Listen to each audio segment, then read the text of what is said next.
All right, so today's video, we're watching a Elite 5 Kiriko on PS5. They say, DPS Kiriko mains, rejoice.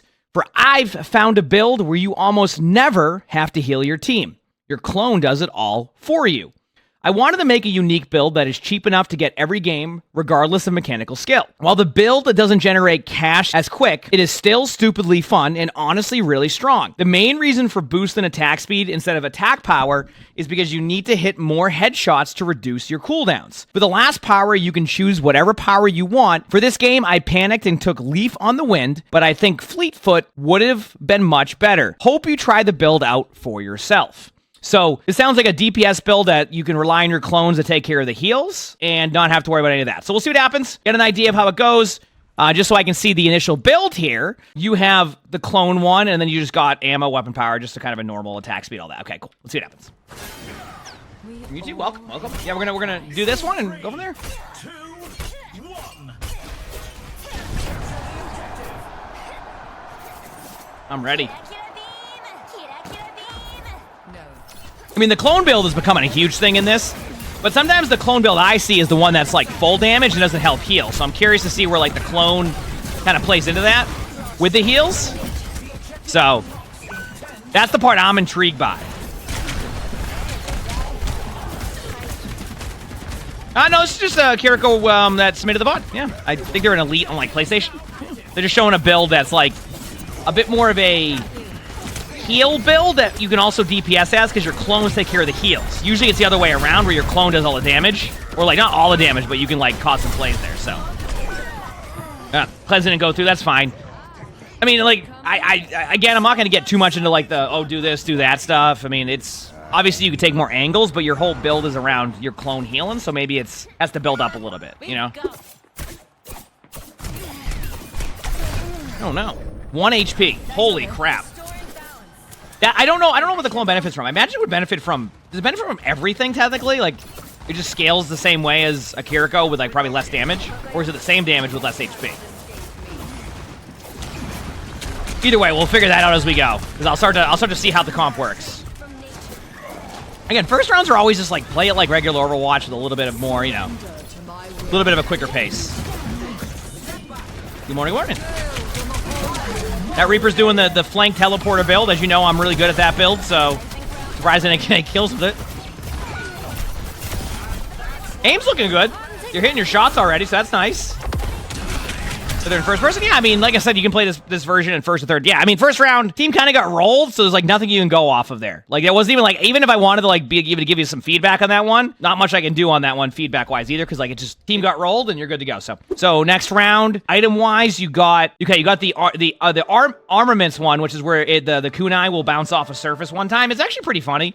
I've seen it happen. You got more ammo, so you're going max. You got already, 20% attack speed. You got max ammo to go with it, so very attack speed based for sure. So like you're very much going into attack speed right now. So we'll see what happens. So we scale. I mean, they might. This could be one of those actual legitimate scales here. Did you just buy the item for the first time? Because that's what I would do if I just got that item for the first time. Just start spamming walls to see what it does.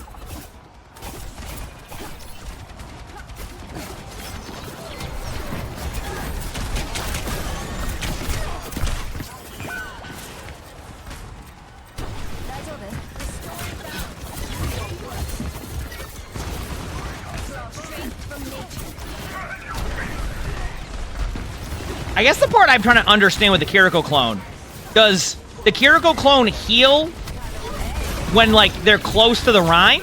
Okay, now I'm kind of curious, because you haven't healed much, and you have 264 healing, so, yeah. Can I explain the meta change to the beginning of the stadium and current stadium? It's pretty much the same, honestly. Zarya cast still roll. Everything else is kind of right there, you know?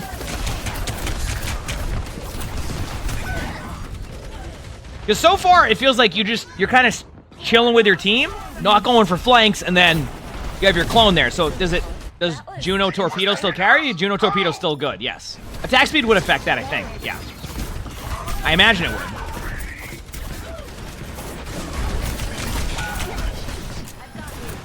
Because the clone build I see a lot is you get the one where you just basically teleport around the map. Like, and this would be a round 3 power, and then maybe that's where, like, the Kiriko build really picks up, is because the first 2 rounds you just don't you have to choose between either the clone or like that one. So I'm curious to see what your round 3 power is. Because I think that's going to really dictate where this build goes. 'Cause right now, you're just basically chilling with your teammate, and then when you TP, you have a clone that's just with your team. But, like, it's not like it's...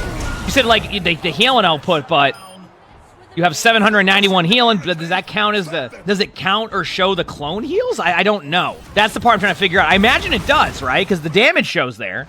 The spring trust in you. 60 seconds left. Feels good, huh?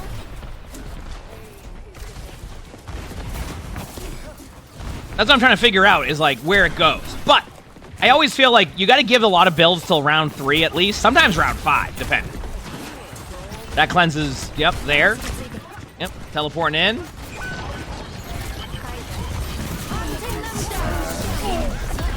How's the Reaper not dying instantly every time I do that? It looks like the players aren't looking for the Reaper.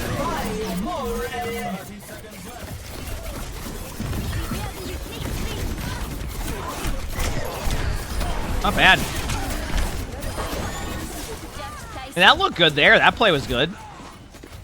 Your healing is still at 1400. Okay, I'm just seeing, like...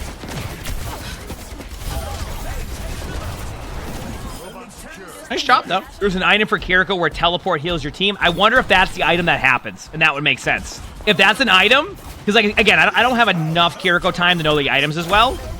So, if that's an item, that makes sense. Corn Beaver? I would understand that part. Stopped playing Stadium a month or 2 ago because Torpedo... I mean, if you're asking, is Juno Torpedo like it was when it first was in the game? No. Is it still good? Yes. What time of the says? I think 1 o'clock today, Beaver. I could be wrong. I think on Sundays it's at the same time, but it starts at a It's at the same time, but it starts like just one less match. I think is how it usually works. This has been a good like comeback by your team, though. I thought y'all were gonna get rolled. It was gonna be a 2-0. You know what I mean? So even if you don't like win right here, big slam. Even if your team doesn't win right here, which I'm not saying that they won't, Kisune's fine there. Okay. Actually, I say Kisune's fine. I want to give you a little bit of a tip here, because I do this all the time. I'm just going to show this to people, because I think this is a good thing to do, because I do this sometimes too. So your Kitsune here. Ready? You want to launch it here, right? You want it to go right in front of you. You do what I do sometimes. Let the Kitsune guide you. Do you see what you did? So what happened is, because you didn't give time for the cast timer on your Kitsune, you launched it that way. Now, it's okay here, right? It's not the best, it's not the worst, but obviously you would prefer to have, like, the full sight line from here to there. I do this on Hazard a lot. I think that's a good example. Just give it a second for it to cast and go to where it's supposed to go. I have many times hecked up my ultimate on Kiriko and Hazard by just immediately moving the moment I pop my ult. Anyway.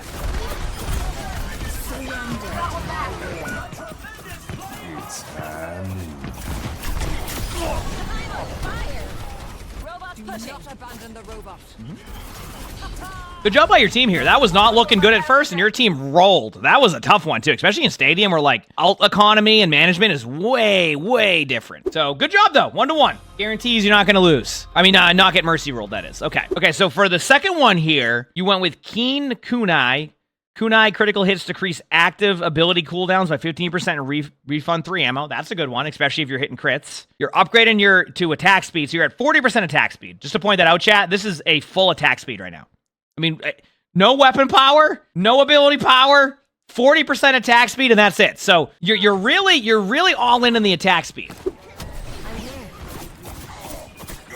I can see the attack speed right there. That's a lot faster, that's for sure. And then, so I guess what goes hand in hand here is that if you are critting a lot, then you're going to get your cooldowns back a lot, so you can have more clones up frequently, which is, I think, is kind of normal in that build that we've seen with some of the Kirikos. It's like you're basically just building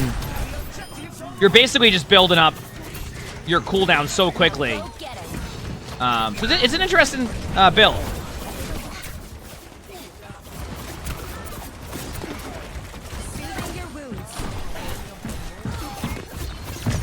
Yeah, it's kind of a cool build, especially with the attack speed, because you're more likely, you know, even if you miss headshots, you're going to be obviously going faster. Big slam! I can't believe no one killed that Moira. You could ult this if you wanted to, but I probably wouldn't. What's up?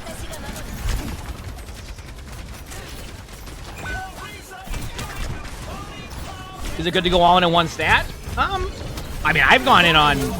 I go in on stats all the time. Like, I'll just go pure weapon power because, like, it doesn't matter against certain weapon... Or I'll go pure ability power because, like, I can't compete with the weapon power build sometimes. And so you just... You know, you can do that. So, it looks like a perma Kitsune Rush? Kinda, yeah. I mean, it's a cool build so far. I'm just trying to figure out the part where the healing takes over for the Kiriko.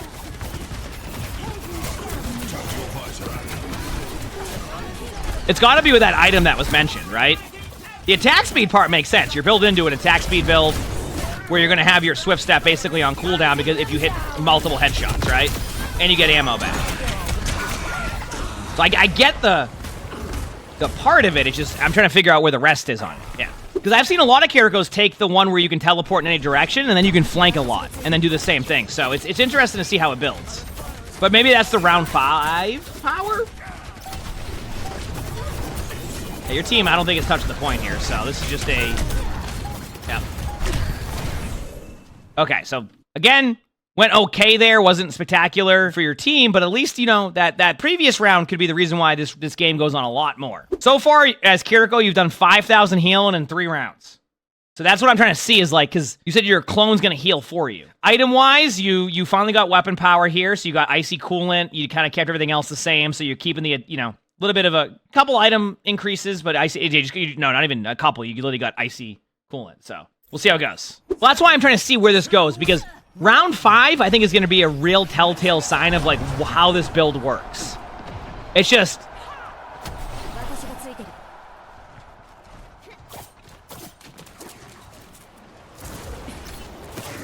By the way, when those kunai bounce off a wall, can they also headshot? So, like, technically, there's a world where if you, like...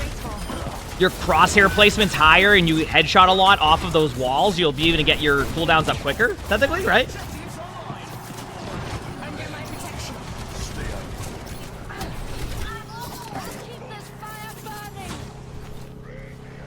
Good point. You think so? Okay. Well, that's what I'm saying. I think this is the classic case of, like, the build makes sense, it's just not being played into, like, the way that you would want to. It's like, remember when I was doing the Moira build video? And, like, I just was not playing the build correctly, even though the build itself was good. So, like, I couldn't showcase the strength of the build, and then I picked up on it over time. Right now, what I'm seeing is I'm seeing a lot of, like, you're basically playing Kiriko the way you would play Kiriko normally here, and then you have your clones there. Which, the build I've seen with the clones is that you would end up teleporting behind them and then teleporting back and making a bunch of plays. That's kind of what I've been seeing, right? So, I think what would have to happen is you'd have to go on more of these flanks now anyway with more setup time, and then you go back to your teammates to get the full benefit. Instead, this is why you're kind of like, you're playing Kiriko like you're playing like a regular rank game. And I think some of these builds end up being like, you get more aggressive. But, let's see what happens round 5. Because I think this build is not, it's not bad. I just think, like, if I was to play a build right now, the Kiriko behind them build seems to be the really good one with that, but...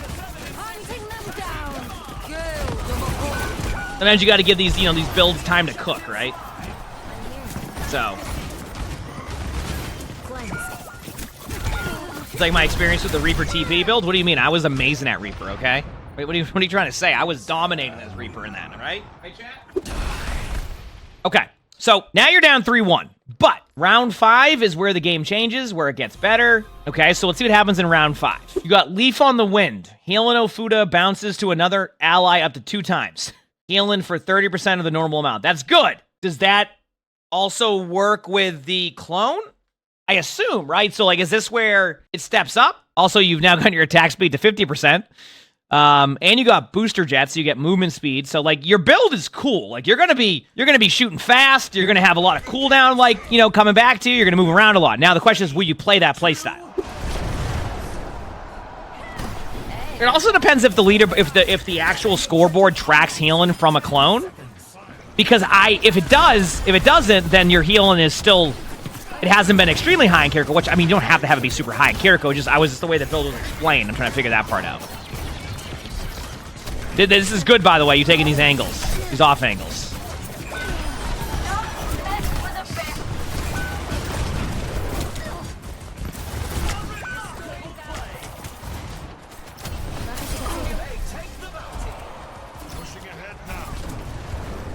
Hunting them down. Okay. Bye bye. Good job.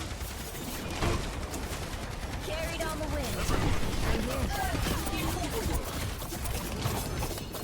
Love the attack speed, though. The 50% attack speed is definitely intriguing. You can definitely make it work well if you do it right. And you're not doing bad with it. It's like, I think it could be even better. There's the Reaper teleporting in the end. Didn't get that kill, though. I'm surprised. Robots pushing. We have the lead.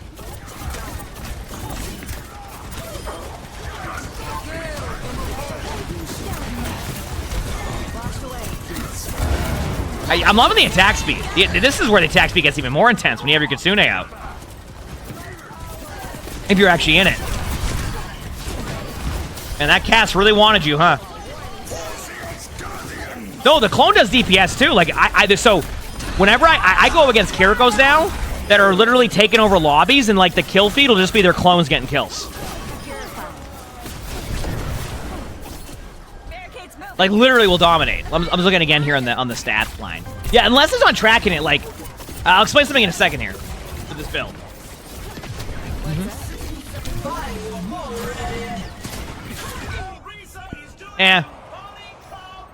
In that situation, by the way, just be careful on using your ability right away on the cleanse. I also think I don't know what your swift step cooldown was. I think you just used it when you went in, but I'm wondering if you could have had it in time again also. I didn't see that part. All right, here we go.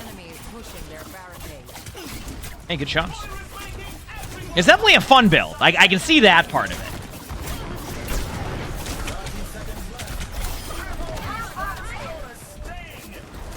Hunting them down.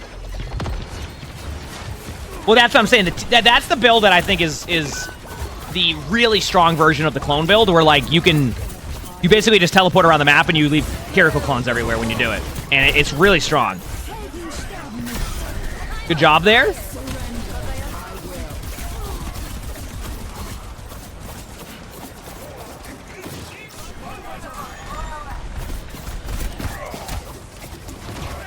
Okay, ready? Good job there, popping the Kitsune. Obviously, your team needs to win this. Good job learning from your previous cleanse. That was a good job. Because the last time you did it too early, so that's what I was a little bit concerned with, and then you timed it better that time. Because like, they're not going to kill you right away with it, unless your teammates have like 1 HP.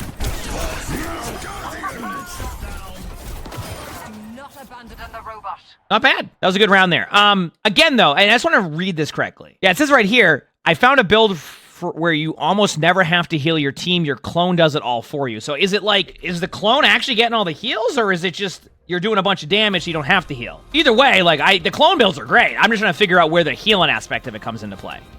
I just don't know if like the actual scoreboard's showing me that, and that's the problem. It could vary. I mean, the clone could be dominating with heals, and it just maybe doesn't show up on the scoreboard. The clone will heal if you're close to teammates. Yeah, so maybe it's healing a little bit more. I know it does also heal. What I'm saying is I'm trying to figure out how much healing it does, because look how much, just to show you, this is what I'm trying to show, is Kiriko has done 8,000 healing, and we're on round 6. To give you an idea, the other team has 28,000 healing, 27,000 healing, and then 29,000 healing. So is the scoreboard glitched and doesn't show Kiriko heal numbers? That's what I'm trying to figure out here. Do you see what I'm saying? Like, does it not show if the clone is healing, or is it actually healing a ton? Or maybe it doesn't, and that's why it's like a separate entity on like the scoreboard, right? That's what I'm trying to figure out. The build is said that like you don't have to heal because your clones do it for you. The scoreboard doesn't show that, but if it does heal, then that's really good because you can be aggressive, right? That's what I'm trying to figure out, yeah. Wait, you can get a scoreboard on that way. You hit tab, and then you hit middle mouse button, and then alt. Actually, do I even need to do that? I don't even know. Yeah, you hit middle mouse button, and then you hit left alt.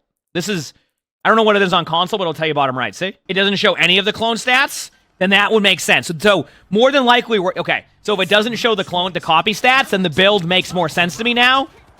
Because I'm looking at it, I'm like, I'm not seeing that, but now it makes more. Now if that's the case, that makes a lot more sense, and the Kiriko has way more healing than it's showing. So there you go. So this build makes more sense. See, that's why we learned over time.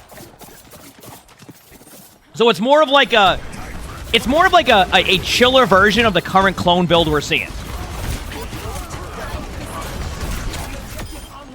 That's what it is then. It's more of like a chill version of the clone build, so it's less pressure to go into the back line and make really major plays when you can be with your team help heal a little bit, also while having really fast attack speed. So it definitely is a cool build then.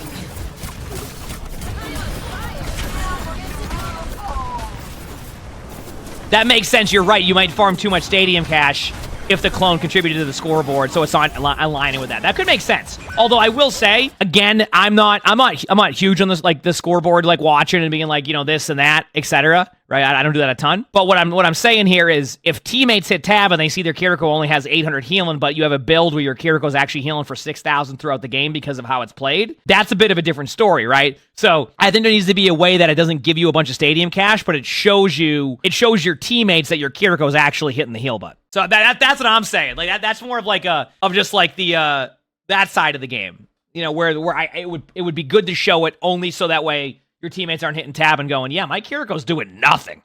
You know? When in reality your Kiriko's doing this.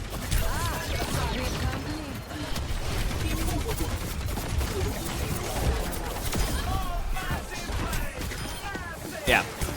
Yeah, this is exactly. So the vibe I'm getting from this build now is you basically stay with your teammates more. Your Kiriko will end up healing a lot because you're teleporting to your teammates, which makes it more of like a heal/DPS build. You have really fast attack speed that coincides well with the crits if you hit your crits, which is easier against like an Orisa, for example, right? And then your teammates will get healed, and then you'll have a bunch of ults, and you'll be able to constantly do that. And you don't have the pressure of like getting the ability where you just go to their backline and do a bunch of damage this time around. So it's like a safer clone build. If like the backline like assassin playstyle that you're seeing a lot from Kiriko doesn't work for you, this seems like a good like kind of in-between build of that. Damn, that Reaper ult was super strong there. I don't know how that didn't get you. All right, here we.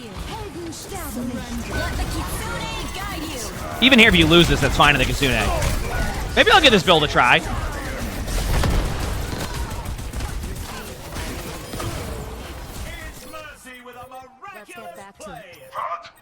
Yeah, the Reaper just wants to go in there and just have fun, you know? Did your teammates clutch this?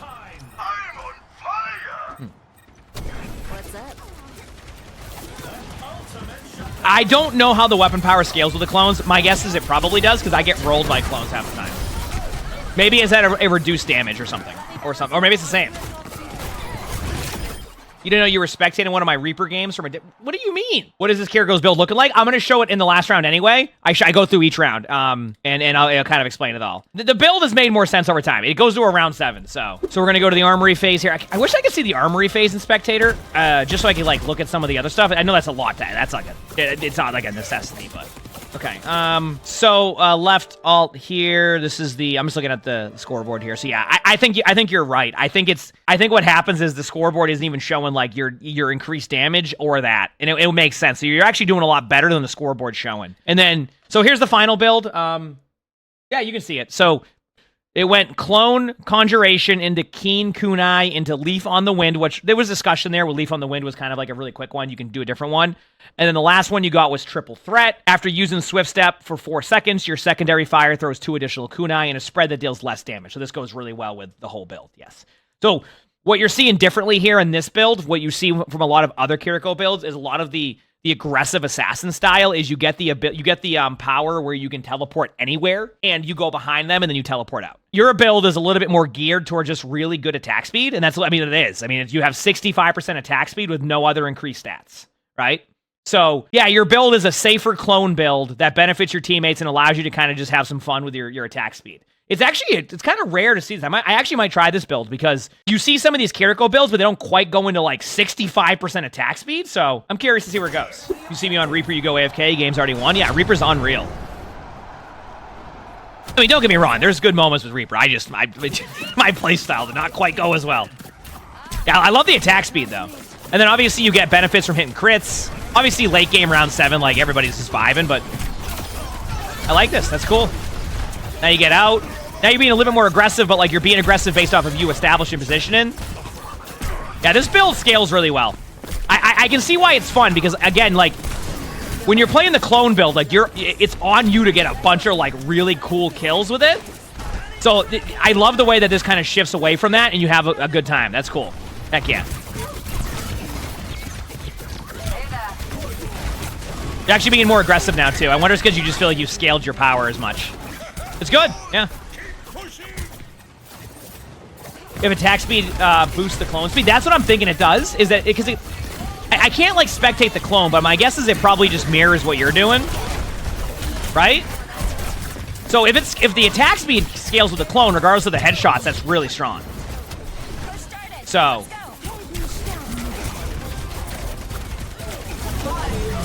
but the attack speed alone is just, that is fun.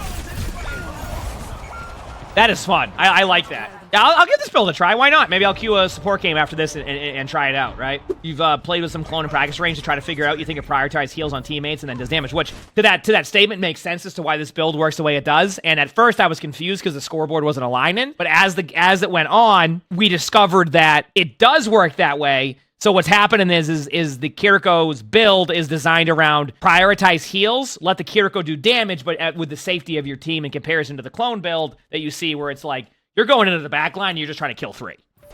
If your teammates want heals, good luck. You know what I mean? So, technically though, when you teleport back, your teammates will get the heals in that build, which makes it pretty strong too, right? Because your teleport's based off of the clone, so that also can work a little bit, just not to the same effect. Yeah.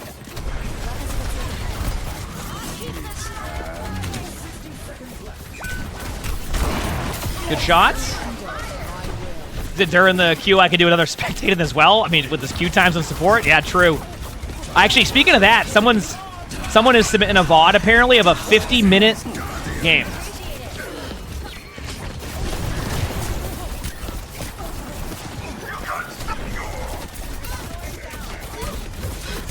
Damn, yeah, this build's cool. I think the attack speed is what really kind of makes it exciting. You know what I mean? So.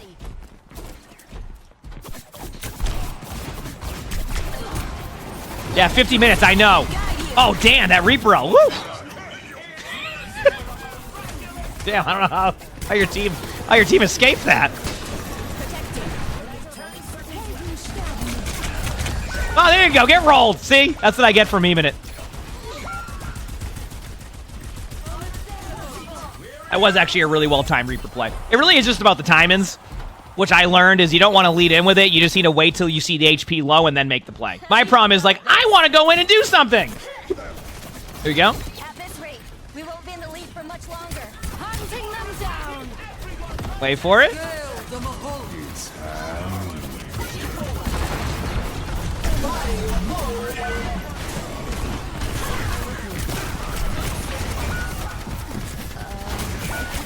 This is a last-second team fight. Oh my, what a game this is so far.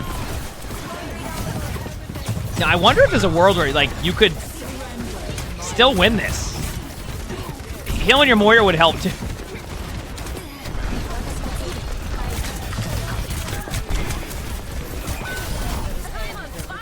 Oh my. I think, did you just clutch this? The build is so strong there because it's healing you, it's healing your teammates. What a game. That was really cool. That was really cool. I actually, at first I was like, this build was, I was trying to learn it and how it made sense, but as it went on, I liked the idea of the safe play style we're seeing. I like how it's like a safer clone play style, because I think right now the really, like, the top tier clone play style is being very aggressive. Yours is like, you play with your team, you kind of just jump around between your team, you can go for kills with that, and, like, you can kind of have some really good plays with it. And on top of that, you're getting extra benefits and bonuses you're not even realizing. The extra heals, the extra damage that's coming out from just, like, all the items and powers you've got. That was a pretty cool build. I'm gonna give it a try. Yeah, absolutely. That was cool. Took me a second to kind of figure it out, and we learned a lot too, which was nice. So yeah, that was cool. Thanks for submitting that. Again, we're also looking for people, if you have, like, cool builds and you think they're worth trying, put them on my Discord. They're really fun. Like the video, subscribe to the YouTube if you haven't, and you want to watch more of my videos and all that. There's a little box right here that'll pop up and you'll go watch that one. It's a good one. Hope you all have an amazing day / night.